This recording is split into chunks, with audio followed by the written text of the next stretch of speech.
Hello everyone, thank you so much for tuning in. Today this is a pretty important video to me because I've seen some weird social structures and movements occurring and the deep state working in unparalleled ways recently that I want to address in this video. And it's about basically the concept of gamification of our world so that more and more structures resemble video games and we get rewards based on certain behaviors and stuff. So I also want to touch on human behavior in general and reward systems and Ted Kaczynski, for example, who was pretty anti everyone, anti society, I guess. And yeah, first, let me get right to the point. I want to start with B.F. Skinner. He was a psychologist, also lecturing at Harvard, and he specialized in behavior. He was under the conviction that free will doesn't exist, it's an illusion, because everything, every tiny action, no matter what, is dependent on previous actions we've taken or experiences we have gathered. And so Skinner believed the environment determines behavior, and a person could therefore be controlled by simply controlling the environment. He began testing this theory with the so-called pigeon box. Oh no, it's Skinner box, sorry, but he put pigeons basically inside a bird cage with a food dispenser, controlled with a button. And then he simply observed what their behavior was.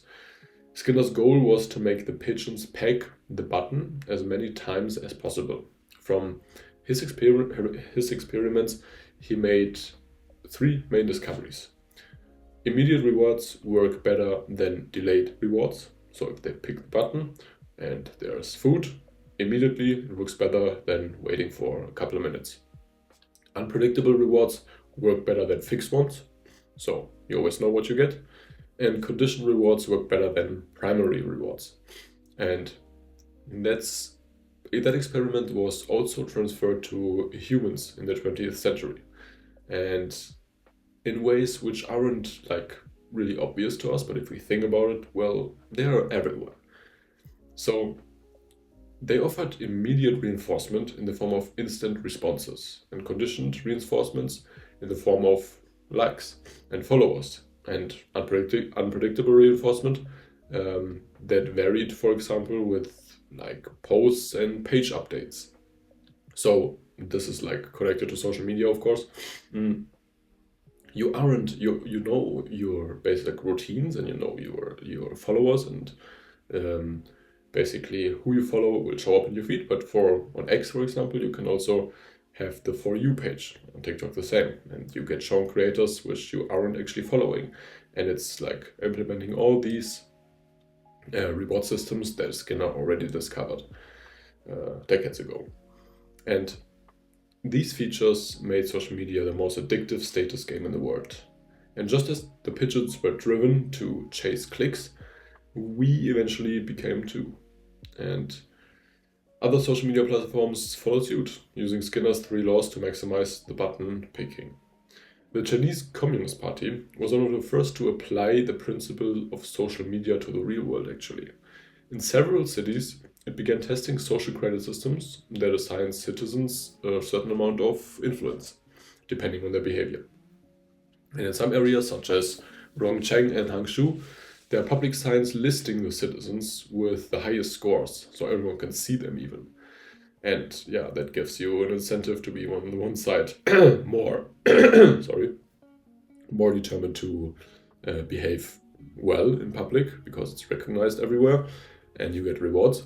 And on the other hand, you also start disliking people more who are in front of you, basically. And we have that tendency ingrained in us. If someone is doing better than us, we sort of feel jealousy. And even with friends, we're rooting for them all the time. But when they actually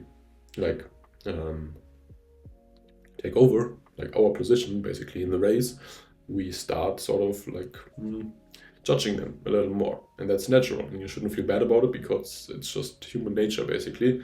But then it's like on you to actually say, hey, this is my friend, I have nothing to worry about, like his success is not my failure basically. So yeah, it just shouldn't be, you shouldn't reflect on it why these thoughts come up, and then just handle them like a decent human being, I guess. So citizens with the lowest scores can be punished with like credit blacklists or throttled internet speeds, which is like the first step, I guess. In the West, gamification is used to get people to obey companies. Employers such as Amazon and Disneyland use electronic tracking systems to measure their employees' work performance, often displaying it for all to see. I didn't even know this. This is pretty insane. And those at the top of the leaderboard can win prizes, such as virtual pets, and those who fall below the minimum quota can be penalized financially. Gaming features are even more ubiquitous in the digital world. In just over a year, the Chinese shopping app Temu has exploded in popularity, thanks to its play-to-pay model. As users browse the offers, they have to solve puzzles, spin roulette wheels, and complete challenges for which they are rewarded with credit and special offers. I don't know if you've used it, but I recently made an account with Temu just to try it out, basically. And it's insane. Like 3 minutes you can't do anything except spinning wheels and getting discount codes, and it's all fancy, and there's parties and sirens or trumpets popping up, and then it's like shooting up fancy stuff, like all these animations just to get you to be more excited and more willing to pay. It's basically a casino at this point, the algorithms have perfected everything, and the animators and the UX designers to make the experience as enticing as possible. Yeah, and I don't know, you see it more and more, I think, on the internet in general. And what makes pathological gambling so dangerous is that the more harm it does, the more tempting it becomes. If your baby is dead, why not raise a virtual one? If your life as a video gamer has left you without a girlfriend, why not play the AI girlfriend game? I'm genuinely worried about AI girlfriends because I see the impact it has already with like animated stuff, which is looking really good, I heard. And so if you actually have like a life-size doll, which like you don't have to discuss anything with she's not denying your stuff, what you're saying, and she's always there for you, she feels real to you, that could be like, an insane solution to the modern dating chaos we are experiencing. And if 30% of Japanese guys under 30 are actually virgins, because like all of the work hours as well, and like pulling back from society and social circles, then that's like the next logical step, especially if it's like cheap. If you pay like $3,000, $4,000, it's affordable to some people. So it gives you a lot of reward in that sense, falsely perceived reward, I guess. And these bad games create a feedback loop. They distract us from pursuing the things that bring us lasting satisfaction. And without that lasting satisfaction, we become more and more dependent on false, ephemeral metrics like scores and leaderboards to give our lives meaning, basically. All these things that a playful world promises in the short term, like pride or purpose, meaning, control, motivation, and happiness, they are at risk in the long term. It has the power to disconnect people from reality and rewrite their value system so that they prioritize the imaginary over the real and the next moment over the rest of their lives. Now, Ted Kaczynski, or you may know him as the Unabomber actually, he was a pretty awkward but gifted student. Like, he was described coldly, matter of fact in manner, for which he was like, or his students or his fellow students called him a walking brain. In the school IQ test, he scored 167 and 140 is considered genius. So that puts him like on a level with Einstein, I think, actually. Doesn't mean he was as talented as or as scientifically knowledgeable as him, of course, but he had like the same, or not the same, but like a similar awareness of patterns and rational, logical thinking. And influenced by like a dystopian writers like Aldous Huxley and Jacques Ellul, Kaczynski believed in the Industrial Revolution had turned society into a cold process of production and consumption that was gradually crushing everything humans valued most. For example, freedom, happiness, purpose, meaning, and also the ecosystem. In his view, everything society now produced, including science and technology, served industry and not humanity, and thus was increasingly being purposed not to enrich our lives, but to psychologically condition us so we wouldn't resist what was being done to us and the earth. While serving a life sentence, after he was caught with like the bombs in the mail to like politicians and judges, for example, Kaczynski wrote a little-known sequel to his manifesto entitled Anti-Tech Revolution, Why and How. And in it, he lays out his belief that all technologically advanced civilizations are trapped in a deadly game before they actually learn to colonize space and leave the planet for good. And this happens because the industry is driven by competition, and competition favors short-term gains over long-term sustainability. And as players who care about long-term sustainability are at a significant disadvantage compared to the players who don't, he illustrated this point with a thought experiment, basically involving a forested region occupied by several kingdoms, and the rich who clear the most land for agriculture can support a larger population, giving them a military advantage in return. And each kingdom must therefore cut down as much forest as possible in order not to be conquered by its rivals. And the resulting deforestation ultimately leads to ecological catastrophe and the collapse of all kingdoms, basically. A characteristic that is beneficial for short-term survival of the empires leads to the downfall of basically the planet. And we could see this in the Cold War with the nuclearization of the countries, like always better tech, like getting to space earlier, and yeah, sooner or later we had like the capacity to erase all of humanity with just a button click. So this advancement and the innovation was good for like getting to know like how our world works and for scientific revolutions and stuff, but it was bad as a whole for humanity, you could argue. Although some people say the atomic bomb was the best invention because it made us actually control other countries and erase the risk of basically being annihilated by one country.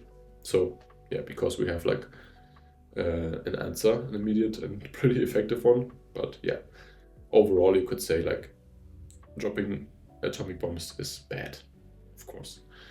And Kaczynski described a social trap, a term coined by Skinner's student John Platt, who theorized that an entire population behaving like pigeons in Skinner's box, and each just for the next immediate reward, would eventually overexploit a resource, causing ruin for all. And that's exactly the tragedy of commons. Games are not only developed to steal money from people, but also to steal data, of course, especially nowadays. The enhanced games of 2025, for example, there are new futuristic versions of the Olympics funded by tech moguls like Peter Thiel, where participants can use everything from cybernetic implants to PEDs to gain a competitive advantage. And the purpose of the games seems to be transhumanistic, to motivate people to discover new ways to improve human abilities, with the ultimate goal of turning humans into gods. And finally, there is a vacancy in heaven, when God is dead, and when nations are atomized, when family seems to be a burden, and when machines can beat us in work and even art. Then the only real currency we have is trust in other people, and your portrayal of an integral part of this world that can be trusted, actually.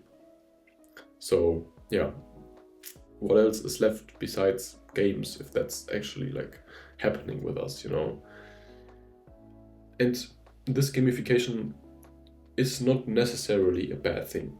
You know, games can motivate us to destroy ourselves, but they can also motivate us to improve ourselves.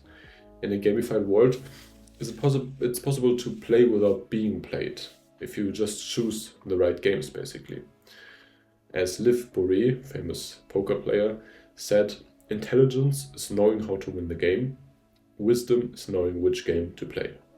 And not playing is not an option. If you don't play our own games, you will inevitably play other people's games. So how do you decide which games to play? The history of gamification offers 5 general rules. And the first one is favor long-term goals over short-term ones. The second is prefer difficult games to easy ones. And the third one is prefer positive sum games to zero-sum games or negative sum games. Like the Rise for the Atomic Bomb, for example, was a negative sum game in some instances. Fourth, you should prefer italic games to telic games. So the italic games, you should play them because you enjoy them, basically. And telic games are games that you play just to get a reward. So the pursuit of reward, like trophies or leaderboards, can drive us to success, of course, but fixating on such rewards can become a source of stress pretty easily because we also have a wrong picture of what's actually worth going on for challenges on. And finally, the fifth rule is to choose immeasurable rewards over measurable ones. In the short term, it's satisfying to see your score go up, but the most valuable things that you can't count, freedom, meaning, love, they cannot be expressed in numbers. So, yeah. Okay, I hope you learn something new. I hope you get a better understanding of what's actually going on around us and why these companies are pushing everything towards more fun and fancy and nice visuals and stuff. It's basically to make us buy more, as you could say, and to make us compliant. So yeah, I hope you enjoyed this video. Let me know in the comments. Also get my ebook. It's talking about the stuff in detail. It's on my website. Just sign up with your email and I promise you won't regret it. It's completely free. Thank you and see you next time.